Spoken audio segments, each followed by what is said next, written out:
You're listening to the Pace Radio Network here at paceradio.net. The views expressed by the individuals during this broadcast are their own opinions, and they may not be the same as those of their group or other organizations they may be involved with. All medical advice during our broadcast is not a medical opinion and should be checked with your medical physician. Look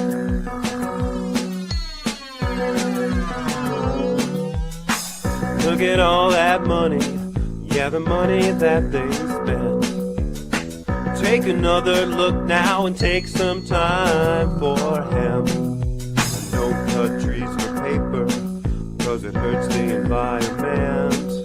Stop deforestation, yeah, it's time for hemp.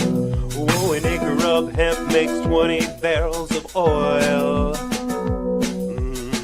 No need for pesticides to poison all our soil. People got no food, they got no clothes, they got no rent. Well, right now it's time for hemp. Thank you for taking time for hemp. I'm your host, Casper Leitch, and you are listening to Time for Hemp all around the world on BitChute, on Tumblr, on iHeartRadio, on iTunes, on Spotify, any place that sound is found. We are around on the internet, letting everybody know how important it is to take time for hemp. And don't forget that when you hear the word joint on the big broadcast, hit your pipes, your bongs, your vaporizers, and take time for hemp. And be sure to share with your friends and hit the like button if you get a chance. That's how we get to make more content like this for you. On the program today, we are talking about the wonders of this plant with some of our wonderful friends. A buddy of mine by the name of Byrne has written a groovy book about how this plant is fantastic and great to be used by the world for all kinds of creature comforts and medicinal purposes. Hello, Byrne. Let people know about your book. Thank you, Casper. The book, For Country and Cannabis. Essentially, it's a history book. I wanted to introduce to the American public or anybody else who wanted to read it how this happened. How did we go from no medical cannabis to what we have today, which is about 40 states, the District of Columbia, and every territory of the United States uses cannabis medically. In the world, we have at least 30 countries that have cannabis in their pharmacopoeia. I thought that it was worthwhile writing this book before I died. I was asked to write it by many people who lived through the time with me, and basically said to me, Al, if you don't write this book, nobody else can. So I wrote it. To leave the history behind, I filled it as best I could with cannabis, therapeutic cannabis education, how to use it, why to use it. And like, for instance, Casper just said, light up your bong. See, now in my book, I say, don't use a bong. And I tell you why. So there's that. The other thing is I wanted the people that began this process to be remembered. And I put their names in this book on purpose. And I explain their position in the history of it all. So a lot of us know Jack Herr and Dennis Perone and good. They're great friends of mine. I'm glad that I was with them when we did what we did, but you don't know all the others, and I wanted you to remember them. So that's what the book is about. And the full country part is I did 24 years in the United States Navy of active duty, and cannabis intersected with those 24 years on many, many occasions in positive and negative ways. And I thought it would be interesting to sort of identify how the military felt about all this, from the troop up to the general. How did they work this out? And the answer to that is not very well. So anyway, with that's the book. But today we have a Canadian guest and therefore we have a Canadian joint host. Yes, I'm going to light up. A joint host from Canada, and we're going to let Al Graham do the introductions for our Canadian host. And Al Graham, you also work jointly on a Pace Radio broadcasting, don't you? Yes. I work on Pace Radio broadcasting, found at paceradio.net. I heard you say joint, so I had to have my puff. And while you're having your smoke, I'll jump in there. As Al Byrne mentioned, he mentioned a lot of people in his book. If you go into our archives at timeforhemp.news, you will find all kinds of people who have been pioneering the hemp and cannabis movement that you can listen to and enjoy their interviews. And if you check out our blogs, you'll see that we're bringing some of them who have passed away back to life, like we recently have done with Michelle Rainey, a joint friend of Al Graham and I, and she was also a joint friend of everybody in the cannabis movement. So I'll let Al Graham discuss Michelle Rainey a little bit and then bring on our guest. Al? Michelle Rainey, she was a Canadian advocate that many people loved and followed. Michelle spent a lot of time educating people about the benefits of cannabis. She suffered from Crohn's disease, just like I do. I got to see her speak at a TY Cannabis Awareness Forum in Toronto, and she was talking about basically the disease and what it put everybody through. And she was an inspiration for me to be able to stand up and speak about the problems and dealing with the disease as well. Well, and she had a charming sense of humor, and she was did. She didn't let it get her down. Right up to her last breath, she was telling the whole world how important medical cannabis was. Exactly. And I would suggest everybody do a search on YouTube for Michelle Rainey, and you will find all kinds of videos that she produced and created. So. And I know that our joint guest today, there's that word joint again. Oh, I said it twice. Was also a friend of Michelle Rainey's. And again, Al Graham, I'll let you bring our international star on today. Yes, today's guest, originally from England, but is a well-known Canadian cannabis advocate. He's well-known in the cannabis community, knows Michelle very well. He's also a fellow who has been helping patients for as long as I've known him. So I'm going to say a couple decades. He's been helping patients, and a lot of people know him because of the court case that he was involved in, and the challenge that involved. It made so much effect to our situation here in Canada and for patients. And we're going to hear about it today. Instead of me talking about it, I'd like to welcome Owen Smith to the broadcast. Good day, Owen. You're muted, Owen. Classic. Yeah, thanks for having me. Appreciate it. You're welcome. There we go. I'll get you all moved around, get everybody in position. And I guess to get started, Owen, welcome to the show. Time for Hemp. Thanks. You mentioned that I'm from England, but more specifically, I'm from a place called Hampshire. And Hampshire is like two words, Hamp, which is the German root for hemp, and Shire, which means official care or charge.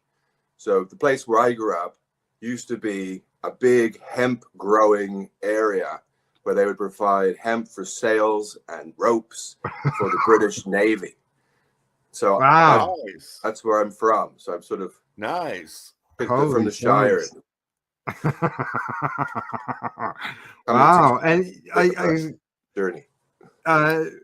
Back then, at where you were living back then, I don't know how obviously you're younger, but as far as like, you know, hearing any stories like all these hemp farmers, was there any big concern about, you know, the sky was going to fall? Well, this is historical. Oh, okay. There isn't any hemp growing there now.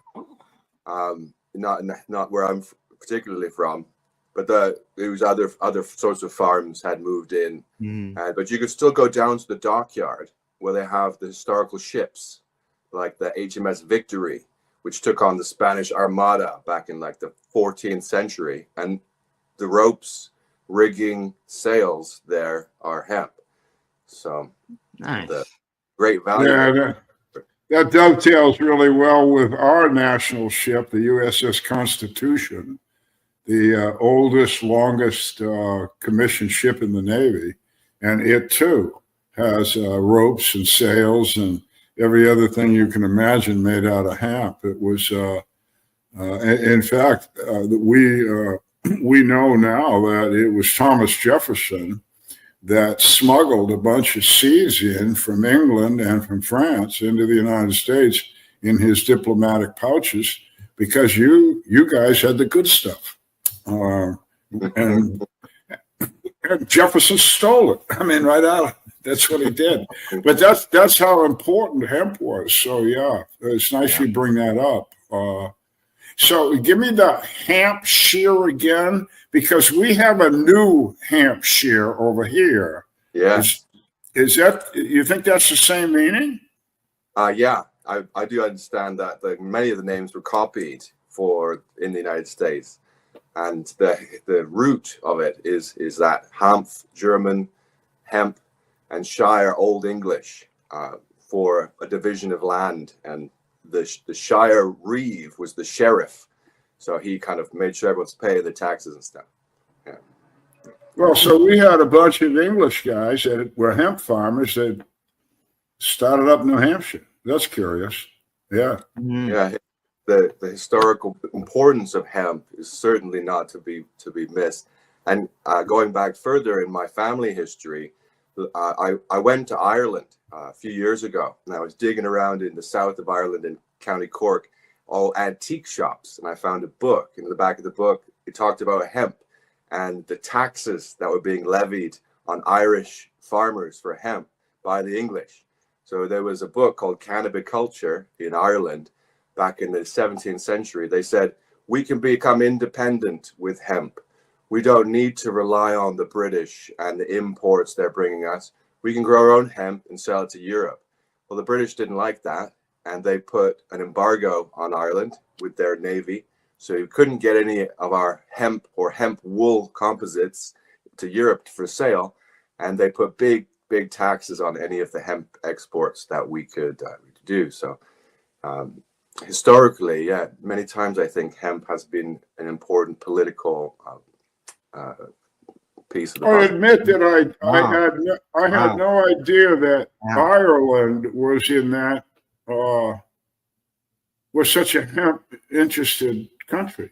The British, I think this has some parallels in American history too, but the British were enforcing you had to grow hemp. It was part of the taxes. They were afraid of Napoleon coming. So they set up this program to grow hemp over a huge part of the best land in Ireland. And there was a lot of opposition to it because in Ireland, they traditionally dig the peat for fire and for building homes and stuff like this. So, yeah, there's a lot of history there. Yeah, well, it does mirror United States, Virginia, Kentucky, all those sort of southeastern states, which is what the United States was back in that day, farmers were required to grow hemp. They had to. A certain part of their product had to be hemp.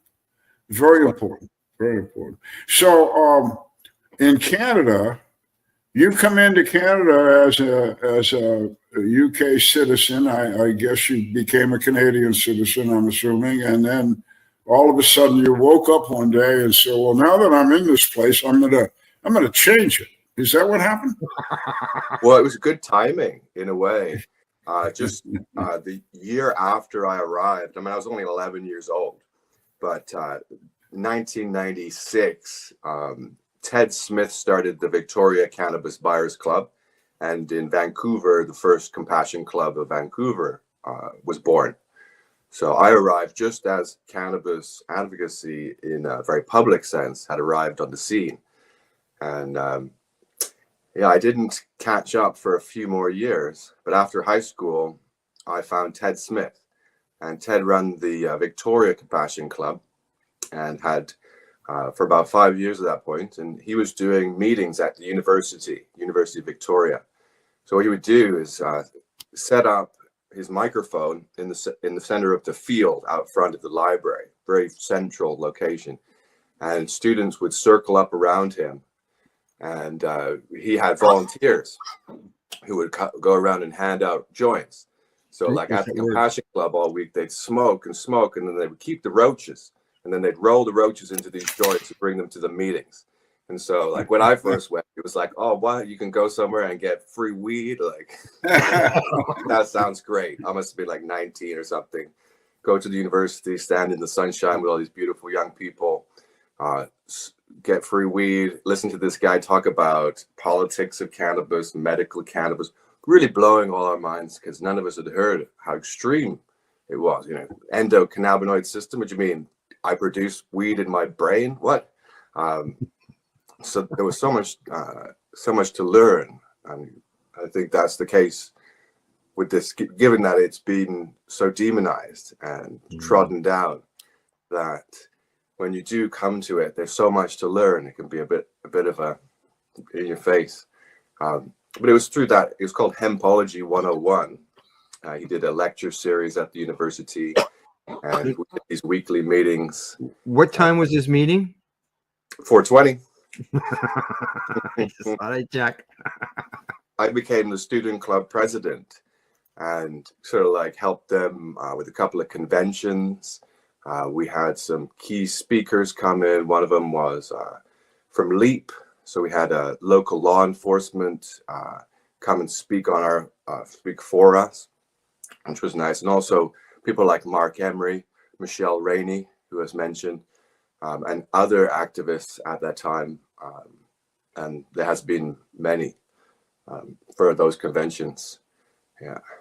So sounds like you were quite a handful for your parents. I mean, they bring you out of England into this wonderful cultured country called Canada, where you can get a refined education and grow up polished. And instead, you're running around the country, handing out free joints, talking about legalizing marijuana for cannabis.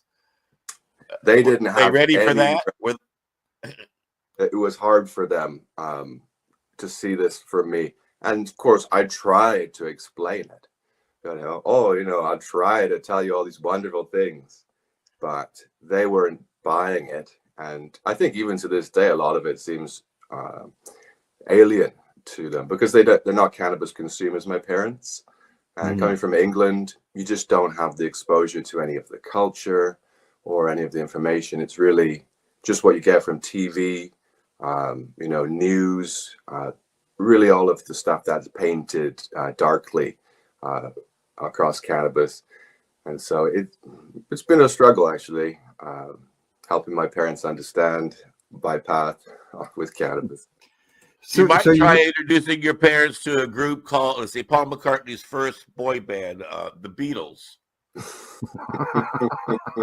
So you met Ted through the Hempology and all that. How did you end up, getting together and start, baking and being involved in VCBC? Well, you bake food with cannabis. You do that? Oh yeah. Oh wow. Yeah. I just learned how to do gluten-free baking, so now I can help out more people. But I was at the time just a student, and I've asked to be their baker, but they had one. So I left Victoria and traveled around, went to all of the BC hotspots like Nelson, where you have the Holy Smoke, which was one of the earliest places you could go and buy weed, smoke it in the store. I even had chocolate mushrooms. This is in the mountains of BC. And then I went up to Sunshine Coast, which is another hotspot, learned how to grow weed from the locals there, trim weed, all that sort of stuff. And then I came back to Victoria, and they had a job for me waiting. So I became the baker. And this was about 2008, 2007 at this point. I learned. So the West Coast was cannabis orientated. Ontario, Quebec, etc. Nova Scotia, not so much. That's right. we used to ship weed out there a lot. It was we would produce it here on the coast. You've got like an archipelago, lots of little islands, and people growing weed. Some of the islands you don't have any cars on them. There's no police. There's just people growing weed, and so yeah, we became renowned for that. Of course, we have the mountains too, so people are out in the mountains growing weed. I certainly grew a couple longer season, better season, longer season to grow. That's right, coastal, temperate climate. Yeah, we have some of our own land races here, like the Texay, the Time Warp, and that sort of thing. Well, I'm confused now. You've got little islands that don't have cars. How do they get to the McDonald's? How do they get to the 7-Eleven? How do they get to the Pizza Hut? Yeah, none of that. They swim. How else could you do it? They walk through the woods. Yeah, they walk through the woods in their snowshoes. They get into their rubber suit. They swim through the Arctic Ocean. They get over to the 7-Eleven, and they repeat the process going back. I figured they'd have a 7-Eleven on the island. I mean, I cannot imagine being someplace where there's no cars and no McDonald's and no 7-Eleven. No Oreos. No Oreos. Oh, my God. Oh, my God. Oh, no. I'm coming, Wheezy. I'm coming. It's the big one. No Oreos. I'm coming. Well, you can get these things on these islands. They usually have like a little shop, you know, they import them, but it costs like twice as much as you would anywhere else. Yeah. Wow. Yeah. I can see that for sure because of just the shipping alone. So you've met Ted. They've asked you to be your baker, and so right from there, you've been helping patients along, and then one day, they were at the door. I was also a DJ when I was a baker at this time, in my like late 20s. So I would make DJ mixes and listen to them while I baked. And so this is like DJ, like dance music. So it's like boom, boom, boom. And yeah, I probably had it a bit loud. So I got a sound complaint from the neighbors. And also it was a December morning and the filter and the air scrubber was broken and I was out of incense. And so the smell had reached the other doorways too. We had, the police were called on me, and I come to the door and they're like, you got to let us in. I'm like, it's not my apartment, but they're like, you have to let us in, which is kind of like a trick, tap and wrap sort of strategy to say like, they don't have a right to come in unless I let them in, right? So you be careful for police language like that. But at the time, I realized like, this has to happen. There's no reason to hide. Part of Ted's philosophy is always transparency, doing things as public as possible, really putting it in the face of the police or the community so that they can respond. So we're not isolated. And so, I let him in. What the lead police officer, East Indian man, he had recently he'd been to India. And his family in India, they have been making cannabis pakoras for longest times. Grandma makes the best cannabis pakoras. He'd come to our store to tell us this like a few months before this guy comes in to bust me. So we kind of had a funny feeling about it. They were asking me questions. If I ate these cookies, what would happen to me? Would I feel funny? Would I feel silly? Would I, what would happen to me? And I'm like, hey, look, those aren't for you. They're not yours. Those are intended for medical patients. If you take those, people will be in pain tonight. They will be seizing. They will have seizures. There are people who have cancer. There are people who need this. So I saw it as an opportunity to really speak to the conscience of these human beings, to try to make them feel what they were doing had consequences, and it felt good to do that. It's good to tell them like, hey, look, you guys, you're wrong.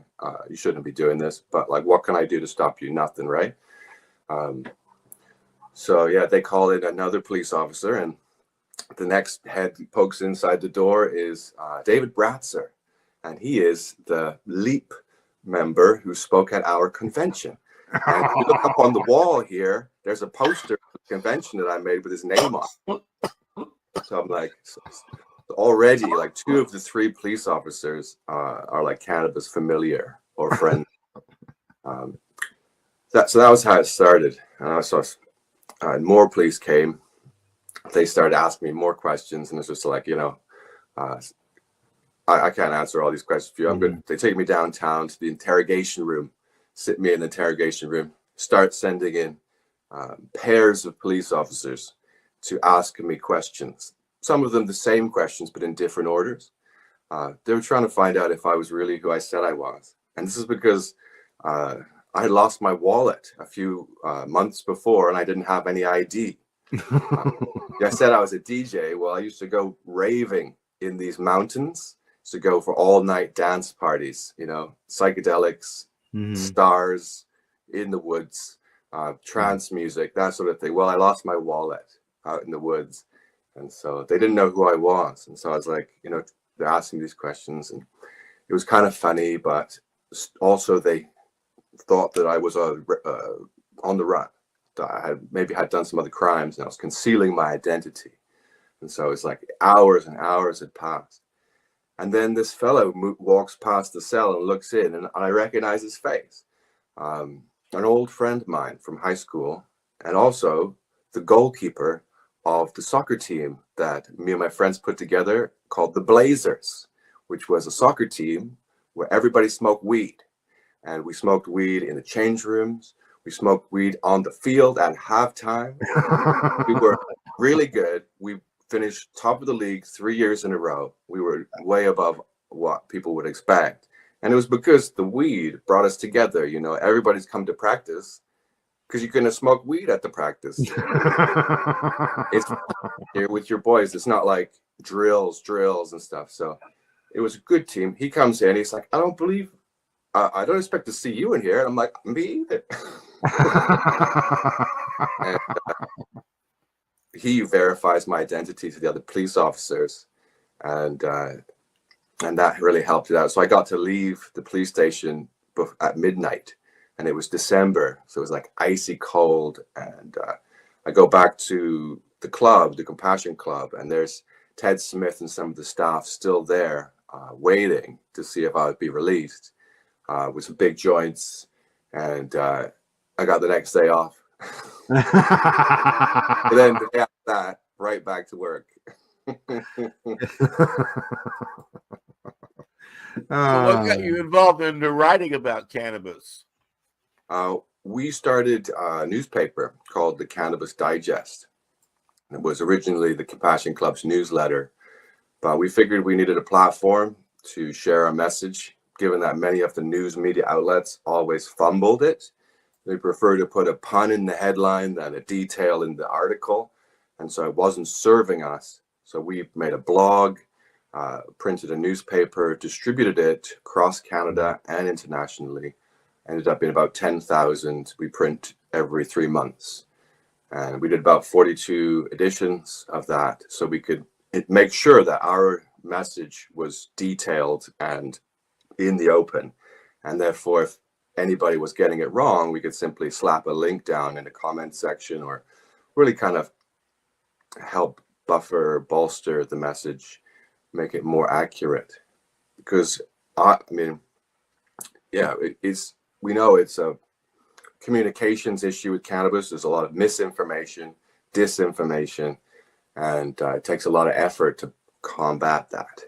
So yeah, Cannabis Digest. That's why we need the internet censorship police, so that we can keep misinformation off the internet and make sure that only government approved content is released.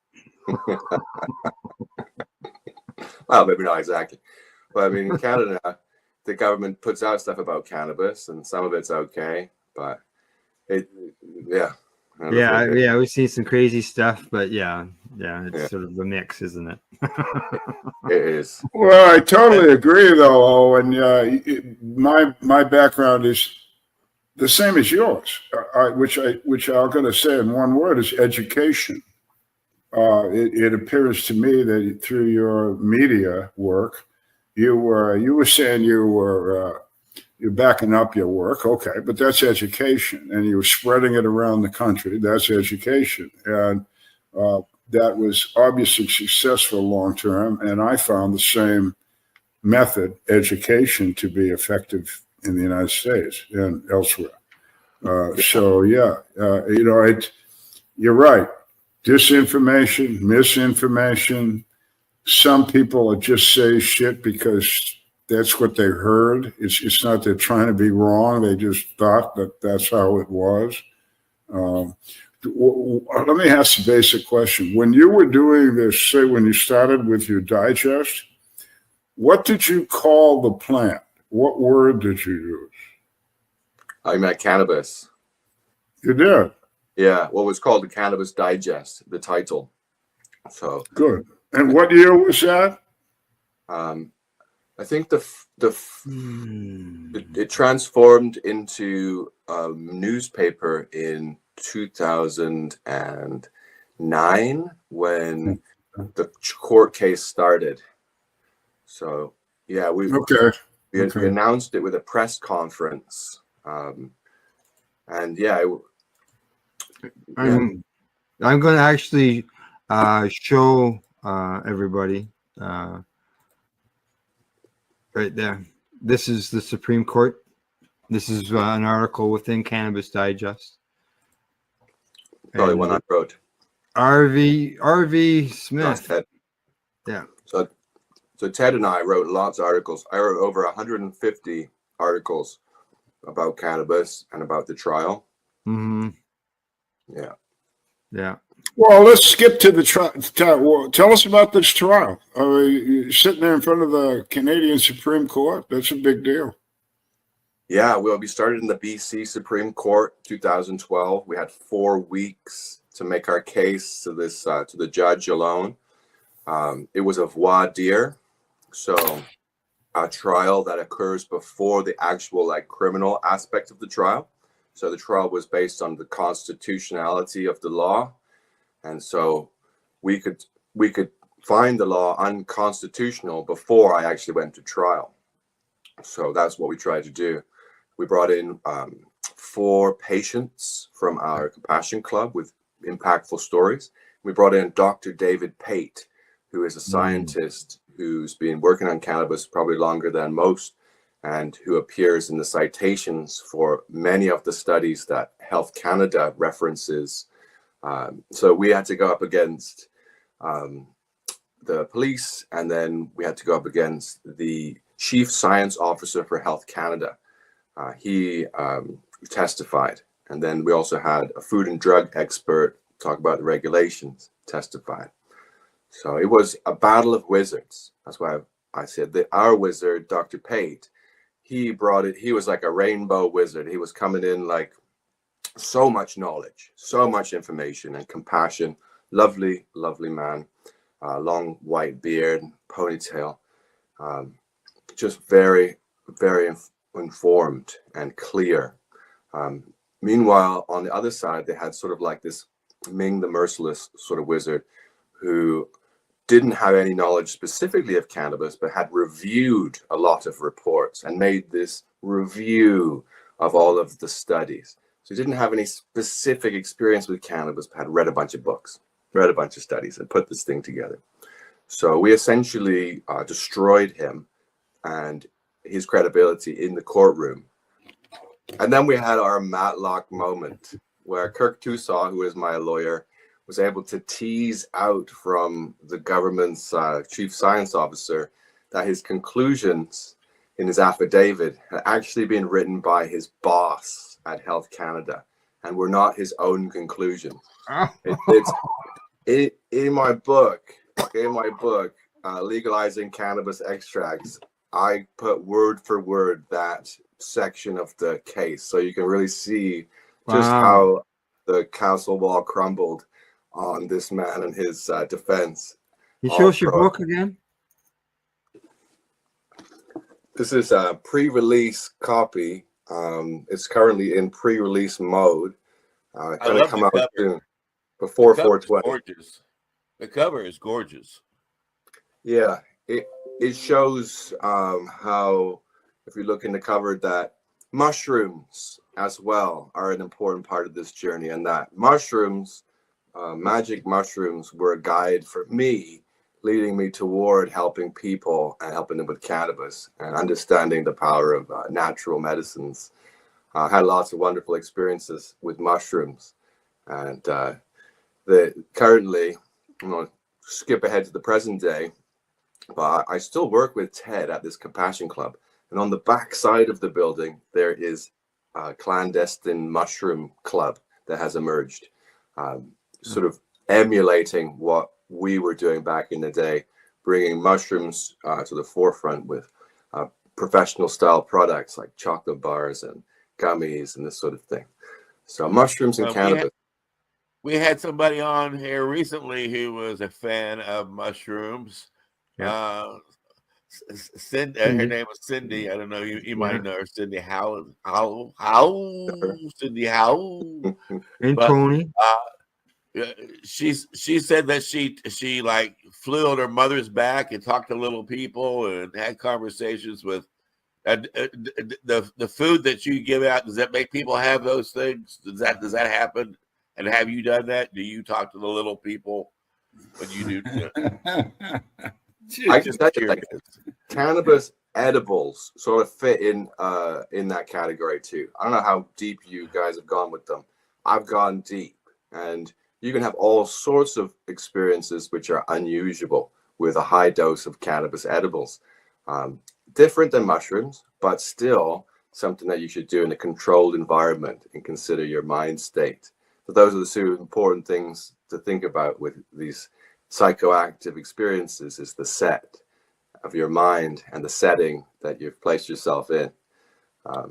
Fortunately out here, we have some of the most beautiful settings you could imagine along the south coast of this island.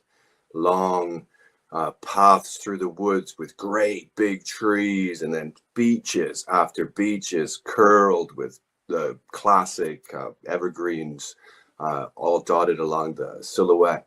It is totally gorgeous, and what a wonderful place if you're feeling good to go and eat some mushrooms or a cannabis cookie and enjoy the afternoon.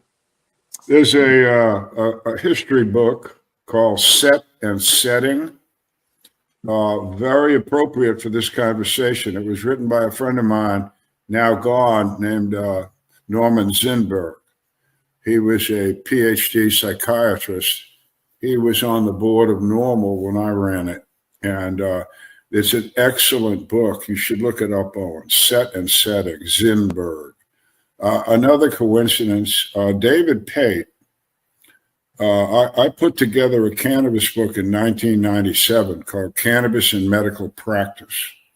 And it's still in print. It's been amazing legs on the thing. But David Pate, along with another guy, Robert Clark, wrote a chapter, 2 chapters actually, in that book.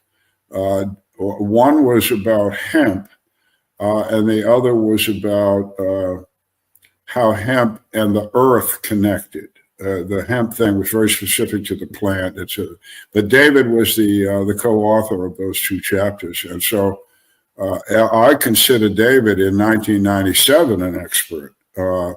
So he certainly had some years on him. And I knew him. His beard was not white, but he did have a ponytail. Nice. Yeah, we're so grateful for him, and his input really has profoundly changed the Canadian legal cannabis landscape.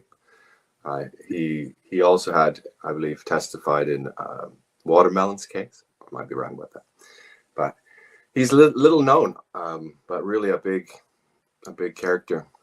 Oh, internationally, David is known by every cannabis researcher in the world. He's a star. Yeah. Now, part of your court case, part of the challenge had to deal with the fact that the medical program in Canada, which, by the way, Owen was not a patient at this time. Owen was, he was a person who was helping, right? And at that time, cannabis was only allowed to be smoked. We weren't allowed all those alternatives. Yeah, they had the rule that you could eat it, but you had to eat all of the plant material. And the reason for it, the reason they didn't like any extraction, and probably the cleanest example is a cup of tea. So like you got a teapot, you got the leaf in with the tea in the water, that remains legal.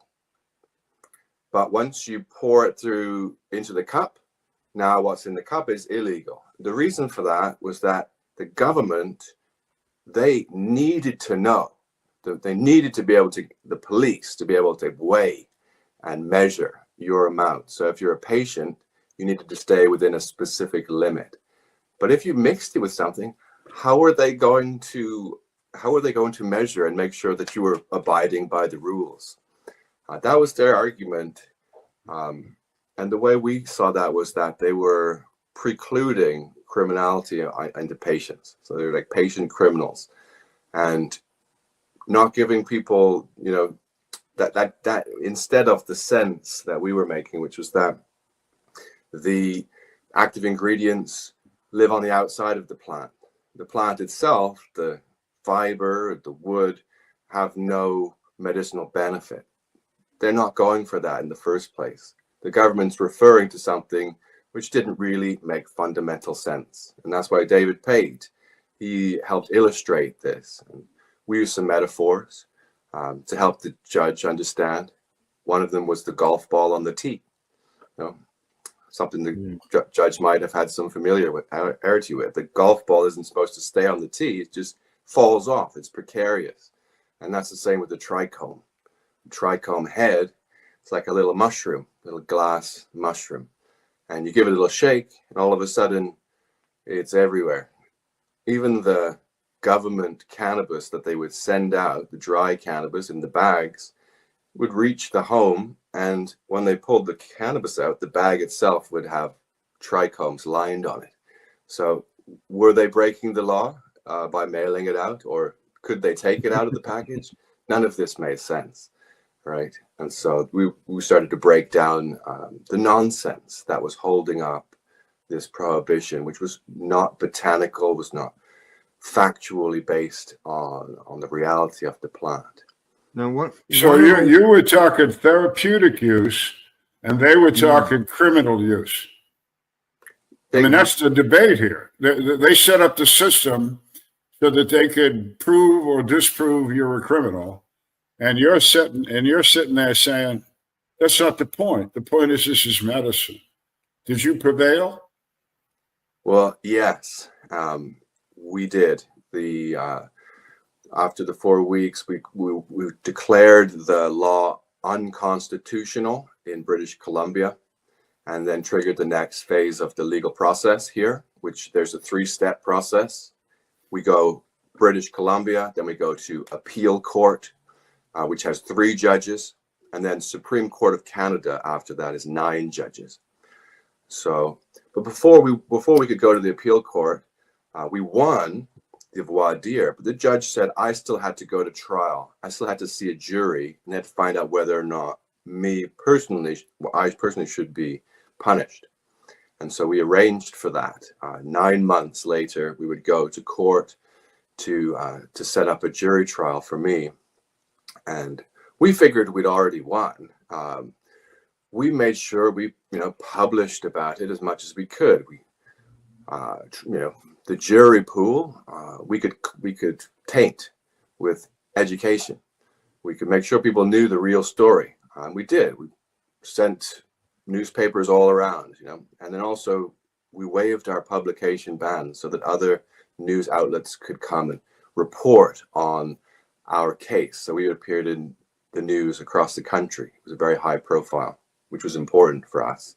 And for me, going into the jury trial, the day before the jury trial, the government contacts me to tell me that they're not going to call evidence.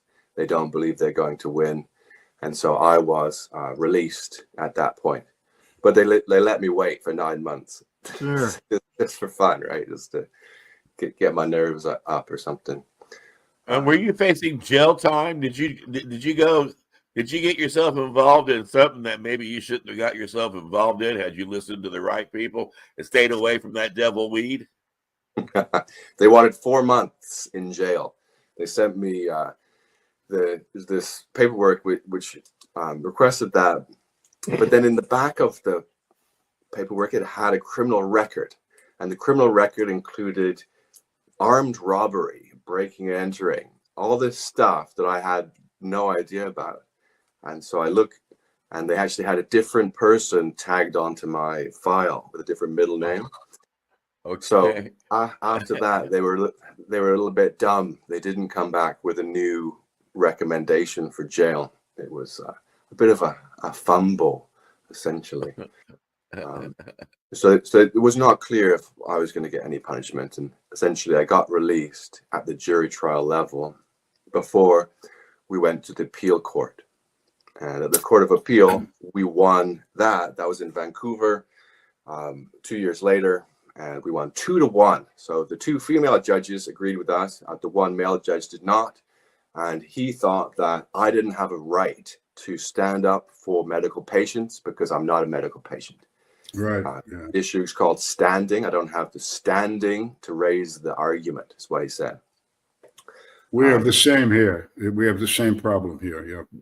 Now you talked about how you had to deal with the fact that people could only smoke their cannabis.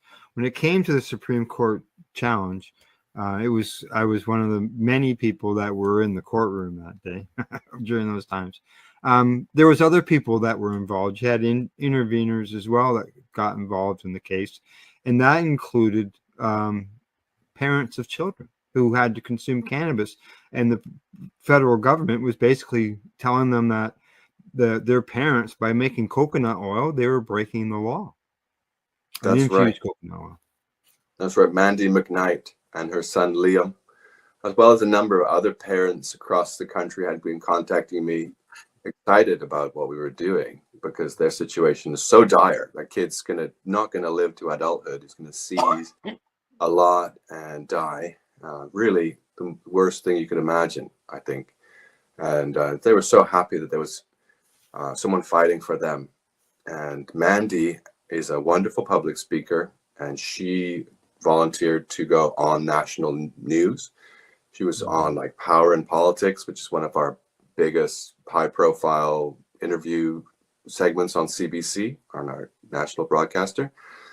And she's just a lovely woman, and her son, beautiful boy with Dravet's, which is a serious epileptic condition. And she was using that coconut oil with a little bit of cannabis in it to help reduce those. She was working with a compassion club out east called Sante Cannabis, and they submitted her story to the Supreme Court of Canada. So the way that works is that any other cases that could be tagged on to what I was doing in the Supreme Court, they would get all combined into one thing. So we had submissions from the BC Civil Liberties, from the HIV/AIDS Society, from like a number of like very high profile, like the Ontario Bar. Like we had the legal organization coming to argue on our behalf against the standing argument the government had. So in Supreme Court, we had about 12 lawyers. Most of them were volunteers. Nice. They'd come all but for themselves. And on the other side, there was one guy, and he was sort of shrinking as the court case went on. The room was filled with medical patients. There were people eating edibles, vaping in the room. It was hard to keep everyone from cheering anytime the court said something. Like, it's not a sports arena, you guys. But there was 2 overflow rooms in the building. Also, they had set up screens so that the people could watch the live event. There was a bus called the Extract Express that picked up medical patients around Ontario, had dab rigs. On that bus. You were on that. I was on that bus. Keep going. We met them in Ottawa, and we had a party at the local Legion. I think was the only time that there's been vaping in that building. Yeah. Then we had such a spectacle. It was wonderful. At the end, I was going to like the national media, doing a lot of radio, that sort of thing, and people got on the news talking about the issue. It was very high profile. I can tell you, when the case was done and it was handed over to the courts to look at it, and they left that room blew up in a roar of celebration because they knew that the case had to win. It was just so strong, and it was like winning a championship game. It was great. It was overwhelming. Really, it was good. One of the coolest parts was when the judges, the Supreme Court judges themselves, just shut the government down. They're great. Have it recorded online. They're great. Just stop there. I know you've got a lot to say, but try to say things that are, meaningful. That sort of stuff. It's like you're talking, but well, another one was like, I know you're trying to say a lot of things, but I'm just not following this argument at all. That's what the Supreme Court justice said to the government lawyer. And that argument, this was like their last straw. Like, cannabis plant is like a cow. Cannabis plant is like a cow. And these guys want to get raw milk out of this cow. And raw milk is illegal. We know raw milk is bad for you. We have laws to prevent people from giving out raw milk. This is the government. And the judge is like, what are you talking about? We're not following this at all. You mean we're talking about cannabis and you're talking about cows? It's just, oh, nice move, lawyer. one of the sort of takeaways is just how indefensible prohibition is. That's just, if you challenge it with real science and real arguments, it doesn't have a leg to stand on. Yeah. We're going to have to go here pretty soon, but let me go back to something, Owen, just for the audience's sake on the edibles. Down here in the United States, anyway, we have a big problem with edibles. And again, it's lack of education. Because the edible takes a while to kick in, could be up 45 minutes or an hour, a lot of people down here, they take what would be a reasonable dose, say a gummy or half a gummy to get going. Doesn't work, then they take another one. Then they might take a third one, and then it starts kicking in. And now for somebody like you and I and the other guys here, we can understand what's going on. We've been there, we've done this, and again, in a controlled setting, it's not a problem. But for the inexperienced, it becomes a friggin' nightmare. And that's on an individual level. And then our government takes these individual nightmares and says, see, this stuff, we've been telling you, it's poison. So I just want to point out to people here, what Owen's talking about earlier about his edible experience is good for him and for experienced users. But if you're new to this, you really want to do two things. You want to go low and go slow.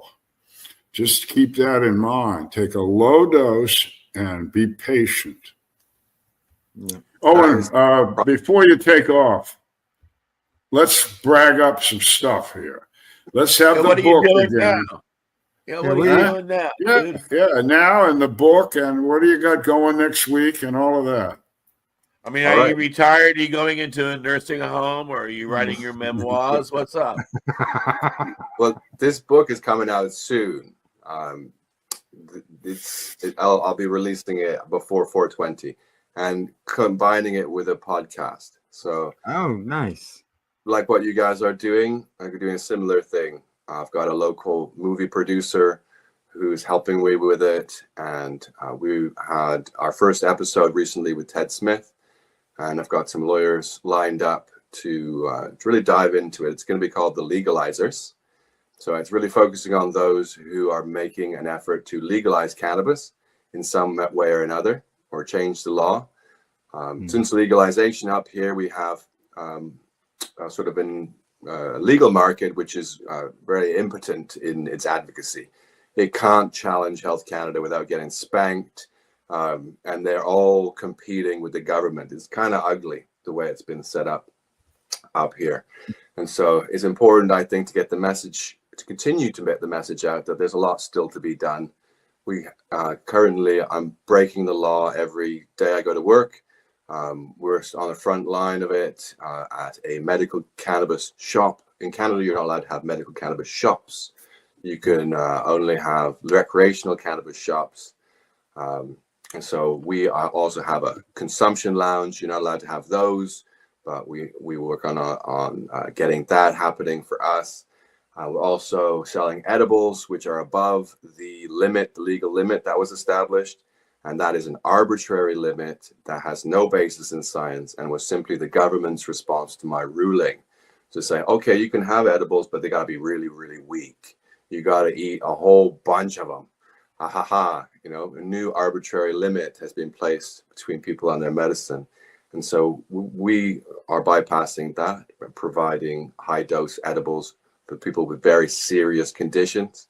And of course, we introduce everybody to edibles in a very careful way so that they can make sure they manage it properly and we don't have unwanted side effects and that sort of thing, which is a very real thing with edibles. Yeah, so breaking the law, wrote a book, doing a podcast, and yeah, we're going to keep rolling with the punches. It sounds like by accident, you just grew into the career of medical cannabis activist by accident. Yeah, I was sort of planted here at just the right time to grow into this, it seems.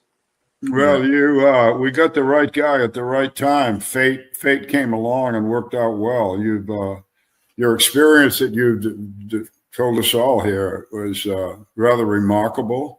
Your success is to be congratulated, and what's your future of going after legalization? You know, don't feel like the Lone Ranger. We're still looking at that down here, but you're dealing with, you know, up there, down here. You're dealing with lawyers and cops, and they don't understand medical. They don't understand recreation. They don't want to understand. And of course, I lecture everybody every time I get a chance. Part of the problem, probably in Canada, is they don't even think of this as a plant. You know, everything is you've described as being having a number, you know, to the dose or the percentage, and it's a plant. They can't get over that. Good luck. I believe truly that people growing their own and making their own cannabis, which is something that we legalize, people can make whatever they want in their homes. That is so important. And issue education to help people take care of themselves is something that I want to focus on in the future. And according to the article that I had shown earlier, this is the 10th anniversary of that court date. Wow. It says March. Can you imagine that much time's gone by and look March at all the pages on the article, and here we are, 10 years later. Yeah. I mean, you can see the changes that lawsuit and that court case made by just looking around at the progress that's happened up in Canada. Yeah, but those kinds of lawsuits, again, for the international community, that's very impressive. And other countries look at that and they go, "Hey, wait a minute! Canada is making a move here." Or, you know, we've seen Uruguay, Spain, etc. So, again, your success in Canada had international repercussion too. It just had to. We're a Commonwealth country too, and our Constitution is great Constitution. It's been emulated across the world, and so there's possibilities that these arguments could be applied in other countries. So yeah, that's why I kind of want to get the book out there and be very detailed. It's very detailed. I went through the transcripts with a comb and got all of the facts in there, all of the government's arguments, so you can really prepare for that if you're in Australia or maybe some other country that is looking at high dose edibles for serious conditions. Yeah. I guess being it's not going to be released for another month or two, You got any ideas where you're going to be able to, people will be able to get it? I'm a website for it right now, legalizingcannabis.card with 2 R's. If you check that out, you can find the pre-sales. You could order a pre-sale if you wanted. But I will be doing a bit more publication. I'll be contacting some influencers, try to get it out there through the digital means. All right, good stuff. Good Done. stuff. Is the 2 R's the English spelling?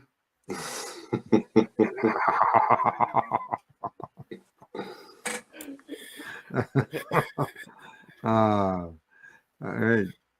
Well, thank you again, Owen.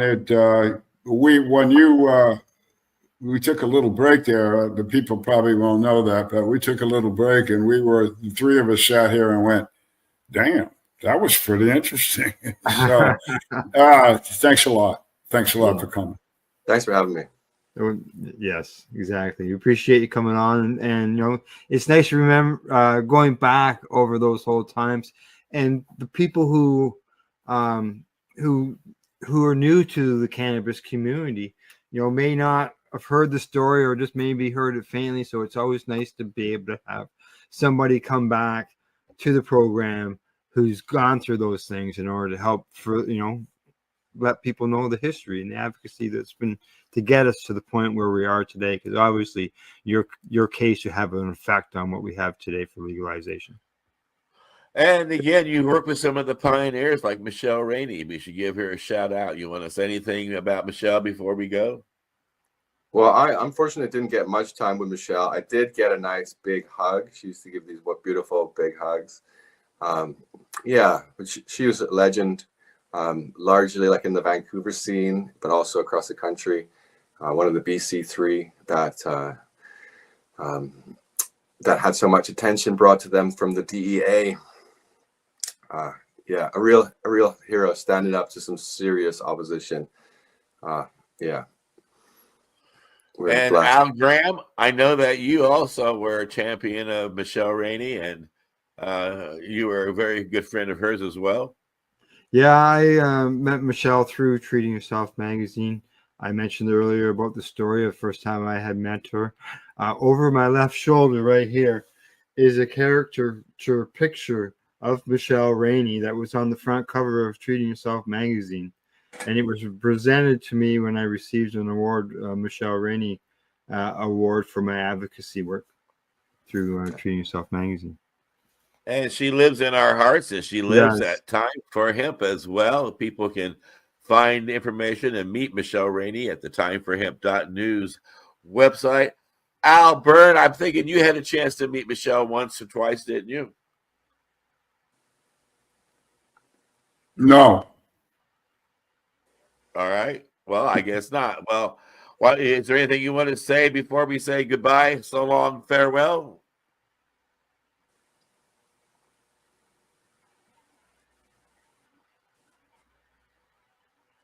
You're on mute. He's muted, yeah. You're on mute. Yeah, that's amateur stuff. But hey, I'm old, All right. But yeah, I did. Let me ask that again, and I'll just make it a clean edit. And Al, is there anything you want to say before we say so long, farewell, bye-bye? Yes, I want to thank again Owen Smith. You're a smart guy. You got balls. You did good. You left something behind, even if you would have died tomorrow. So congratulations. Thanks, Al. And I want to remind people out there that it is important to share our broadcast so everybody around the world can understand the importance of medical cannabis and the wonderful things that this fantastic hemp plant can do.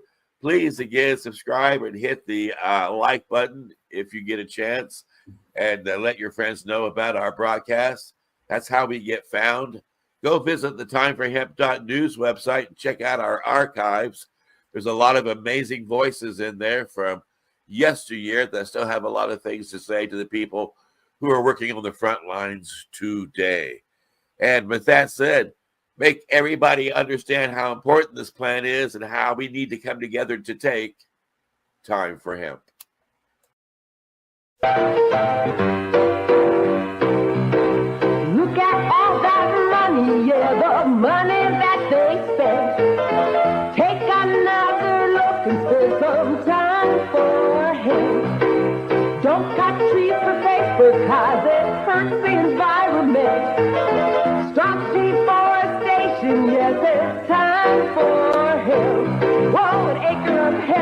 20 bales of oil. No need for pesticides to poison all our soil. People got no food, they got no clothes, they got no rest. Well, time for help! Yeah! Time for Hemp is a Pace Radio Network content provider. You're listening to the Pace Radio Network here at paceradio.net. The opinions of the individuals during this broadcast are their own, and may not be the opinions of their group or other organizations they may be involved with. All medical advice during our broadcast is not a medical opinion and should be checked with your medical physician. Enjoy the buzz of legalization with Campbellford Lifestyle Shop. From lights to plant nutrients, books, consumption accessories, and more, we've got all your basics to grow or consume cannabis. Visit our info center or take a look at our piercing services and body jewelry, now available in-store through Campbellford Lifestyle Shop, 17 Bridge Street West, Campbellford. Limestone City Hydroponics is Kingston, Ontario's hydroponics shop.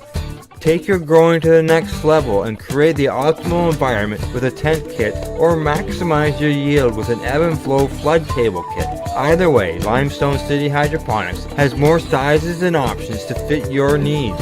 Are you looking for the power of the sun that adapts to your budget? Then look no further, as they have professional grow lighting. They have indoor grow systems that are easy and cost effective, with many options to fit your living space and lifestyle.